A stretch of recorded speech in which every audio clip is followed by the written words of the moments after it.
You're listening to the HNC Let's Talk podcast, hosted by Dexter Brooks. Thanks for tuning in to HNC Let's Talk podcast. We partner with subject matter experts to provide candid conversations on health and lifestyle. Here at HNC Let's Talk podcast, mental, physical, spiritual, financial, and health are all connected. This episode of HNC Let's Talk podcast is sponsored by HealthNet Co. Together, we make insurance simple.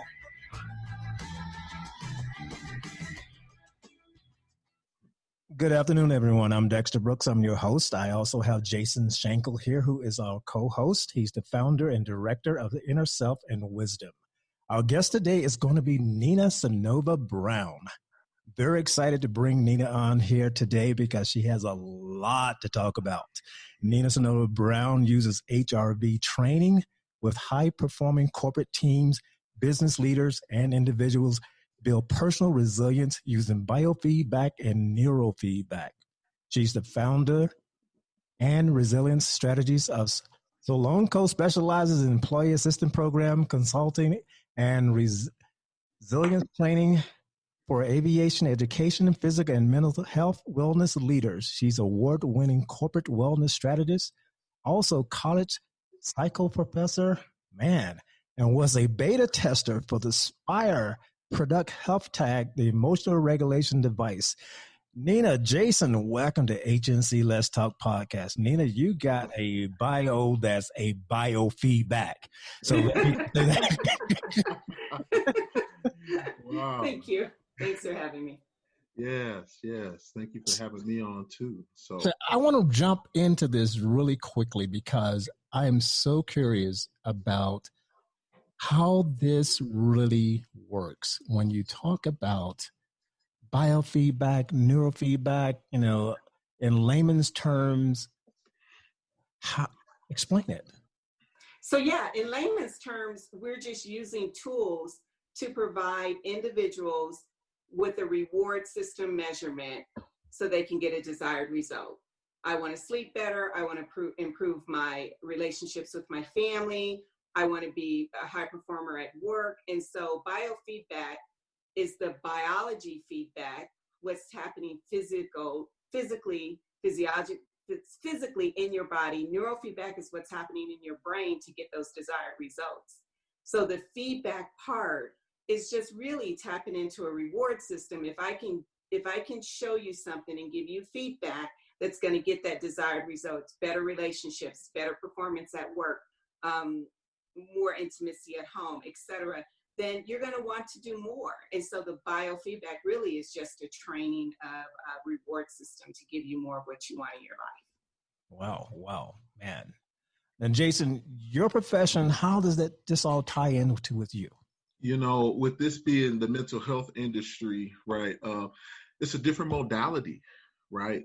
Just like kind of how we were tapping in a little bit before we started, just conversating about it. I've also personally tried neurofeedback and things like that, the binaural form of feedback, which Nina will go more in depth into. But just like what she's saying, it's a brain training, and you got to think about it. I'm a talk therapist, a cognitive behavioral therapist, and a certified addiction psychotherapist. So you got to think about, when we're dealing with self-talk, critical self-talk, also trauma loops and things like that in terms of emotions, right? That is just one thing that, long-term, because it's really just the ultimate brain training. So there's some people that have had trauma to the point to where they keep replaying things, or it's just hard for them to break the monotony of, these depressive episodes and things like that. And with these modalities, right, just like when we were talking about, some people don't realize they're as stressed as they are until they shut down.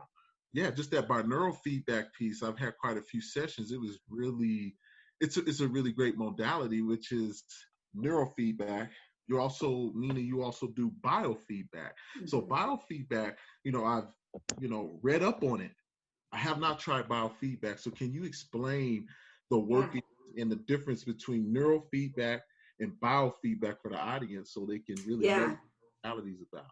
Yes, thank you. And thanks for integrating those, because oftentimes people want to focus on one, but we're seeing more and more research where we're learning that there's 40 years of data out there that tells us that our heart is an intellectual center, and that it sends more communication modules to our brain than our brain to our body. So I'll repeat that. Our heart sends more messages to our brain about what we're afraid of, what we're feeling, than our brain to our body. And so what I like to do in the biofeedback space is I'm certified in heart rate variability, and heart rate variability was really used primarily for elite athletes in the past. So Olympians wanted to get that little bit of advantage. And so they wanted to know, where can I rest and recover? How is my system responding to the stress of training?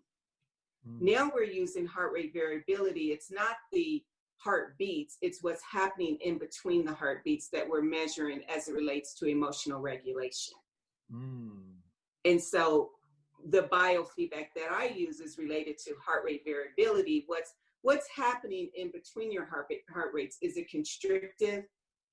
Are the patterns, your heartbeat doesn't change, right? Boom, boom, boom, boom. But the space in between varies. And it gives us measures of how well you're handling stress. So that's the biofeedback. So the heart then sends messages to the brain that says what Jason's involved in. Hey, when someone speaks to me in a certain way, I'm going to respond the way I did as a child or the way I did as a young adult, even though today it may not be serving me. So that restriction, that tenseness, we can see that in a biofeedback measure. How it's different from neurofeedback. Neurofeedback is the brain waves.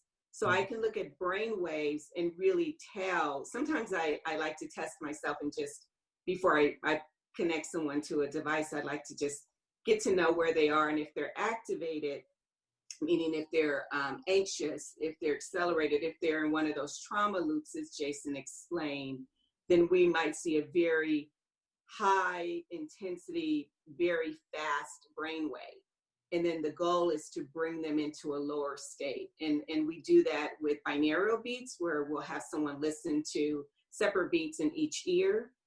Jason talked about earlier before we started that can also be done with music.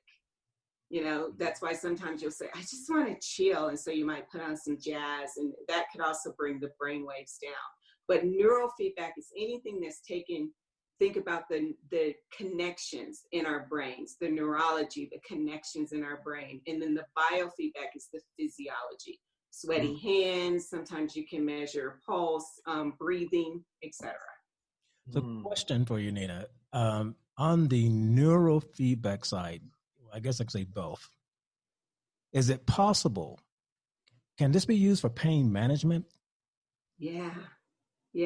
Because I don't specifically use it for pain management, but there are in the biofeedback space, there are individuals that are using it for sure for pain management, because what we're doing, the one thing about this work, unlike what Jason talks about with the addictions, is that this work doesn't break what's called the blood-brain barrier. And so it's not going in and changing the how our brain communicates under medication. It's really changing a behavior. So let's say that someone is in chronic pain. There is some research using biofeedback to help individuals manage that pain. Now, if it's where it's a physiological onset of pain, they may need some medication, traditional medication for that.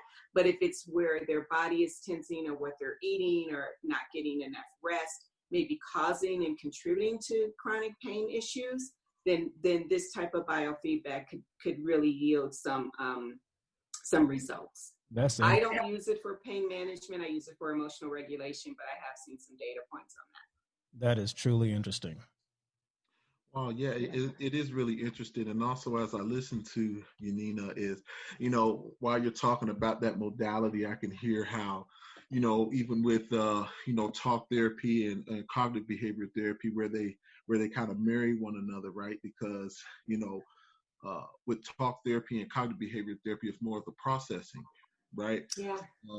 You know, talking things out and actually making the connections, and instead of having a philosophy of just fixing something, actually working on the healing piece and then the physiological piece, because there's a lot of times where some people can experience trauma and they feel it in certain parts of their body, which another form of a modality would be reflexology, right? For some individuals, which so reflexology is where they do certain intentional points in the foot, and it's also shown with these different type of modalities coupled with like neurofeedback. You can see how it could be an encompassing thing. And also one thing I want to also add is, you know, while the audience is listening to this and listening to these different type of modalities, it could sound like a grandiose type of thing where they're going, oh man, my feet, oh man, I have brain waves, oh, I gotta sit and process, you know, which I can understand, right? Let's break this down for just again in layman's terms. Modality. What exactly is a modality? So basically, a modality is a mental health professional tool, or oftentimes it could be considered like a philosophy of how a person uses to, like from my view, from my lens of profession, and I would be helping a person process emotions, right? And cognitive behavioral therapy is a form of a modality because it focuses on thinking, acting, and feeling, right, in terms of behavior. So you can see how, you know, if you actually have to feel your feelings, that's the reason why feelings is in it. It just leaves an ing if you're not feeling, right? If you don't feel it, right? So you can see how cognitive behavioral therapy could create some disconnections and something, how a person may have grew up, right? It's just like, oh, I mean, I've had a rough life. It's hard for me to be vulnerable. When you get in relationships, you know, it's impossible to be intimate without vulnerability, right? And if that is something that a person is carrying around, you know, cognitively in the self-talk, right? Yeah, that's really what I mean when I say modality. You know, brain is like the toolbox, and it's that classic saying, if you only have a hammer, every problem is a nail, right? So if you're building something, or every problem is a brainwave in my case. Right. Yeah, exactly. And so that's a pretty good, you know, segue piece where I'm seeing these pieces marry one another, because the thing about it is when you get into the neurofeedback, right, and you get into the biofeedback, it focuses a bit more on the physiological piece, right? So, and then, you know what, and another thing, I had a question to you, Nina, about emotional intelligence. How do you feel about that, and how does that actually tie in? Because when we hear individuals going through these processes, right, and they're like processing and finding out certain parts about themselves, I'm just curious, what are some of the things that you've seen, you know, in terms of having clients go through this process, and in terms of their emotional intelligence, or just what you've noticed? Yeah, absolutely. The fastest way I measure emotional intelligence is not only how I'm managing my emotions to triggers, to things that might have me respond in a way that I don't want to respond, is how are they also managing others? And I like to say, you're more emotionally intelligent if something that triggered you, something that you responded in a way that you didn't want to respond, kept you out of the game of life for a week, and now it keeps you out of the game of life for 3 days or 12 hours. So I measure emotional intelligence that way. The other thing, I teach college courses, and the other thing I started doing is asking my students to know their stress numbers. So in the beginning of the semester and at the end of the semester, they do what's called a perceived stress score. They use a perceived stress scale to get their score. And just by paying attention, and Dexter, this ties into what we were talking about in terms of this biofeedback, neurofeedback is really just a measure to create a new pattern, as Jason said, new cognitive behavior, new pattern change. Think about it as opera conditioning. I'm going to reward you, and you're going to want to reward and keep doing the same thing over and over.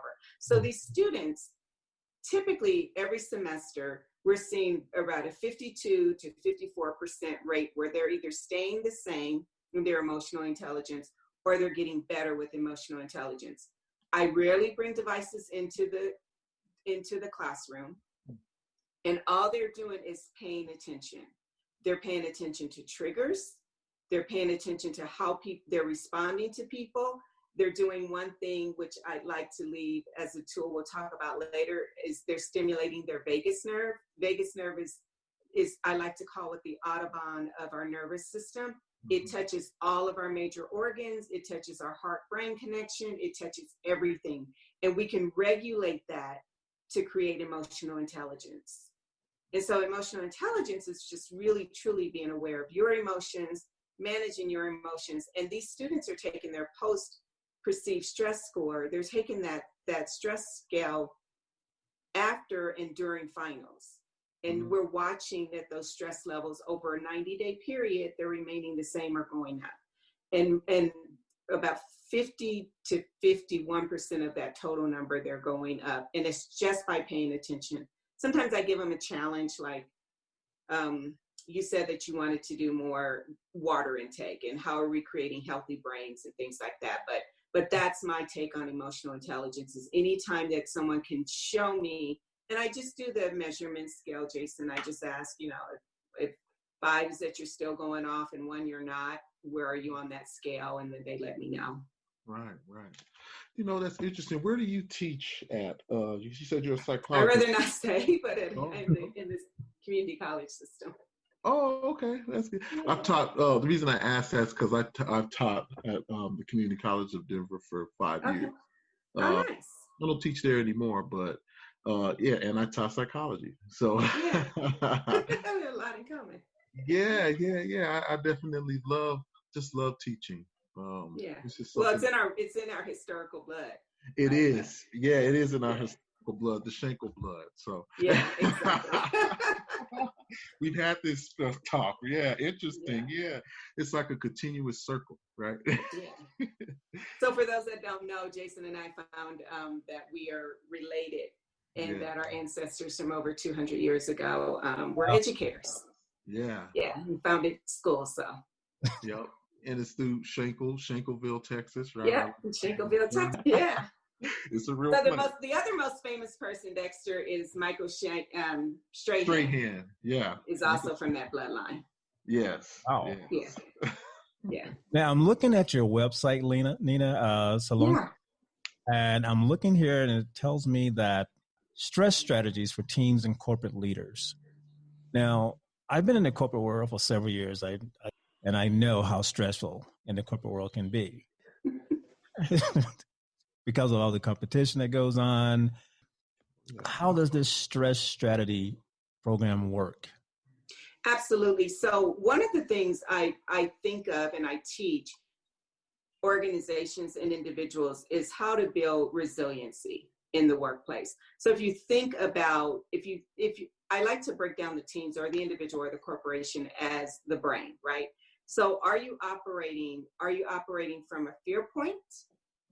And that's the back of the brain, fight or flight. Are you operating from straight emotions? I get a text from Dexter, an email from Dexter. I don't want to respond, and so I shut down. I get an email from Jason. I don't want to respond. I shut down. I get an email from Mary, and I'm responding, right? That's the middle part of the brain, the emotions. So our memories and our emotions are held there. So maybe I was on a team that was a high performing team, and I was one of the lowest performers, and everyone responded rapidly through email. So when I get an email, I'm triggered by that. So I teach them how to calm their system down.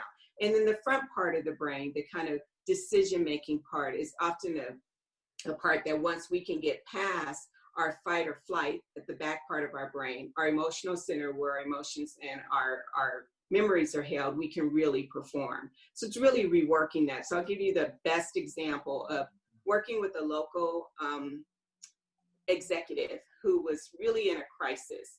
And I said to him, I would like to come to your office. And this is what I am always trying to find an entry point that is the fastest and the cheapest entry point for neuro and biofeedback. I said, I want to come to your office before your meeting. And I went to his office, I kid you not, on an early Monday morning. He was having a big meeting with his team, his senior team leaders.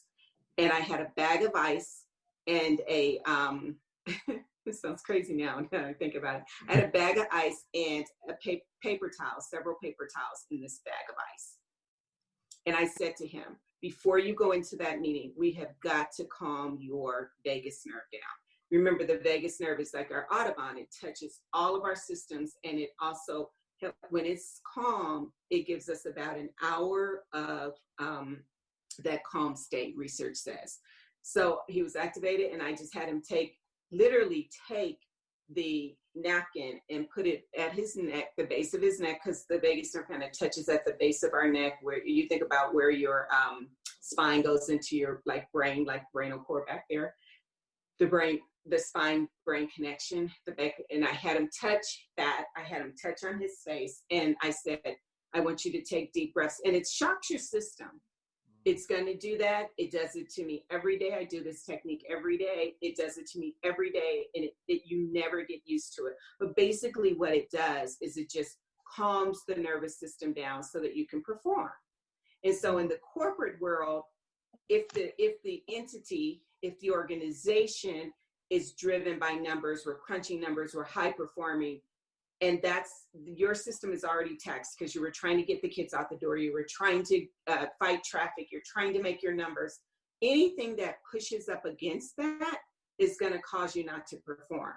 So I teach leaders, I teach teams how to build resiliency by, number one, identifying that and taking these very quick entry point tools to calm the nervous system down. So that leader said to me, not only was I able to do that, go and have this fantastic meeting after you left, and water was spilling on his shirt and his tie, and I thought, oh my gosh, that's not going to make a great presentation, but it's about the deeper work. And so he said, not only was I able to do that, I called him a few days later, and he said, I was able to fall asleep. I hadn't slept in weeks, and I was able to not take that Monday into Tuesday. Wow. So I want to say that again, because we underestimate sleep. We underestimate the power of that middle part of our brain, where our amygdala is, our hippocampus, that middle part of our brain where our emotions are and our memories are. We underestimate how much that works when we're sleeping. That puts our emotions in the appropriate place, that puts our memories in the appropriate place. I'm doing research now on how we can help people survive lack of sleep and nightmares through COVID by kind of rewiring some of this stuff, is a side note. But I just wanted to say, so the corporate way is to really have the individual identify those triggers, as Jason talked about with cognitive behavioral therapy. That's the tool I use as well. And then being able to take these physiological neurofeedback, biofeedback tools to calm themselves down. Now, on an average, would someone actually recognize that they have these issues going on, that their stress levels, that when they're at work? Because, when you're in the corporate world, you're so wound up. You basically just, you go in, you clock, you sit down, you start, you boom, boom, boom, boom, boom, boom. So when does a person really recognize that there's something going on, that they need to come see you? Yeah, absolutely. Some people will recognize it when production decreases. They have less tolerance for individuals that they're working with. Someone may have made a comment. They don't remember how they've gotten home after work. They're on what they call autopilot, and they're timbering on the burnout phase. And so sleep patterns will change. Eating habits may have changed, and they just are less tolerant. Now, you'll have some professionals that will say, oh, I thrive under stress. And then I just show them what stress does to your body. It just breaks it down. We're not meant to thrive under stress. We're meant to use stress to get us away from a bear that's in the parking lot. We're not meant to just survive on that. Okay, audience, this is Colorado. That's why she said parking lot, okay? Okay, yeah. Don't be alarmed. You know what? And it's interesting, Nina, when you're talking about sleep, because that comes up a lot with individuals in terms of night terrors and things like that. And another thing is when we go and REM sleep in these 5 different stages, a lot of people forget. Actually, when we sleep and we get into the REM stage, that's actually when our brain is actually healing. Yeah. Right. So that's when you see it, it's working harder than it is when we're awake. Like it's Great. really firing because it's healing and it's placing our emotions and our memories in the appropriate places. So I go back to that corporate example. So if I rewire, if I rethink about my relationship with Jason or with Dexter, I don't go home having nightmares about that, right? I've been able to work through that during the day, and it created a different memory. And so I sleep in a different way about that. I needed you 3 years ago. Where were you? Because I was with an employer, and whenever I came home, whenever I sleep, I brought it home. Yeah. It was in my sleep. It was my nightmares. Yeah. Constant. Yeah. Definitely. Yeah. Wow. And then, it's interesting when we get into like construct this show right here, which I'm so glad that we're sitting and doing it so our listeners can tap in. I was thinking about the trauma avenue and then resilience as we were talking about. So Nina, my question to you is what is your personal definition of resilience? Wow. My personal definition of resilience is being back in the game at a faster rate every day. So what do I mean by that? I grew up in Los Angeles, and I was a very much so introvert, which I still am. So I held my emotions in. And so resilience for me is things that used to trigger me, things that used to make me active in terms of an emotional state, may have taken me out, right? I don't want to talk. I just want to, be by myself for a week. Then it's less, it's 3 days. And now I'm back in the game in the same day. Sometimes it amazes me that this resilience work is a practice. I'm not an athlete, but when athletes get to that like zone, it's a practice that gets them there. And so for me, resilience work is a life work, and it's a practice work. It's a work that over time, people in the mindfulness space are starting to release data around this practice, that they'd rather you do 10 minutes over 10 days of mindfulness than 1 day for 110 minutes to get you there. Does that make sense? So it's this practice of building up our system so we're more calm. It's this practice of knowing what our heart rate variability numbers are. It's this practice of knowing that to stimulate my vagus nerve, all I need is 30 seconds of cold water. Remember that executive went, and then he said, I said, what happened? He said, I just remembered, it's water. It's only water. We need 30 seconds to calm us down. Wow. And so for me, resilience is being able to go through a COVID experience, being able to go through a job transition, being able to go through transition in our personal relationships, and being able to stay in the game, being able to recognize that, even though I'm going through this and I want to stay on social media, I need to put that aside and really shoot for 8 hours of sleep. I need to rewire my memories about my relationship with my coworkers so that I can sleep and rest and digest. And that's resilience to me. Wow. And it's everywhere. Yeah, it's everywhere. Like healing is contagious. Wow, 30 minutes flew by. So what I want to do is just, say thank you for, coming on the show and doing it with me next, and just talking about, healing modalities, right? Just things that we can use for everyday life and when we are trying to grow and put that effort in. So I'm going to pass it to Dex, and then Nina, you'll have the last word for what you want the people to remember. Well, what I'm going to say is this. I definitely want to invite you back because I want to I would like the audience to learn more. Okay. Because I think the more they learn, the more they understand, the more they'll reach out to you because they'll realize this is something they need. Like I say, that's why I said, where were you 3.5 years ago in my life? Yeah. Because I remember the stressors coming in and the nightmares I had, and it was just always work related. Yeah.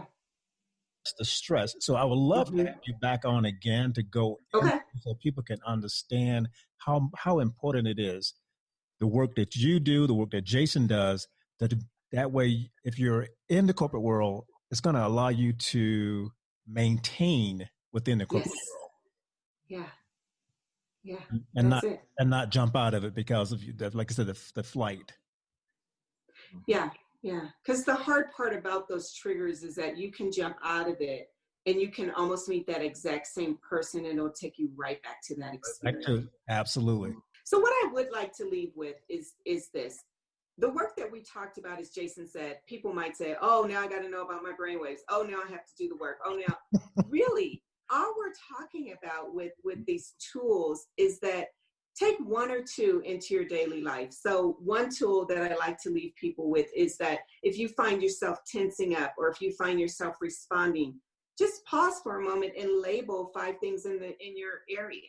Like for me, it's a gray computer, it's an orange water bottle, it's a brown necklace. Just label 5 things to calm yourself, bring yourself back to the center, and then move forward. That takes you out of fight or flight into executive level functioning. And then I know it's a push, but I'm going to go there to stimulate the vagus nerve. If you're a shower person, take 30 seconds out of your shower to either go warm, cold, or cold, cold, and stimulate the vagus nerve. All the research says it gives us 1 hour of calm. You can't do that. Use what I used with the executive, and then just stimulate that nerve with actual cold water.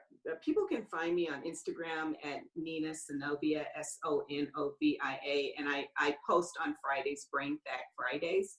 And one of the posts from 2 weeks ago was about the vagus nerve, and you can gargle to stimulate the vagus nerve when you're brushing your teeth. You can do certain things just to calm yourself down. So those are my tips. Right.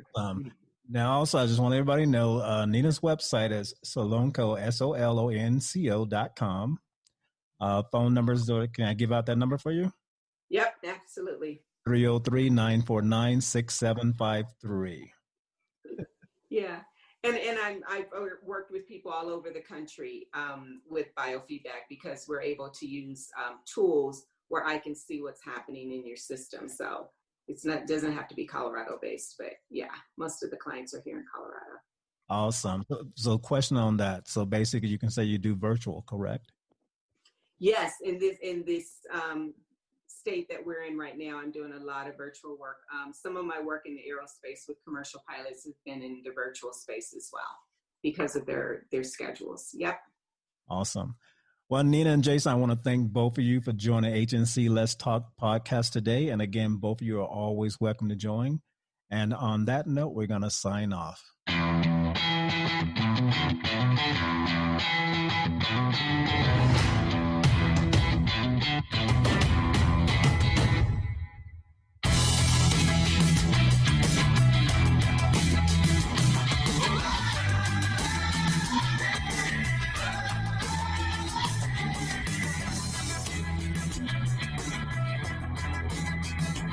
Yeah.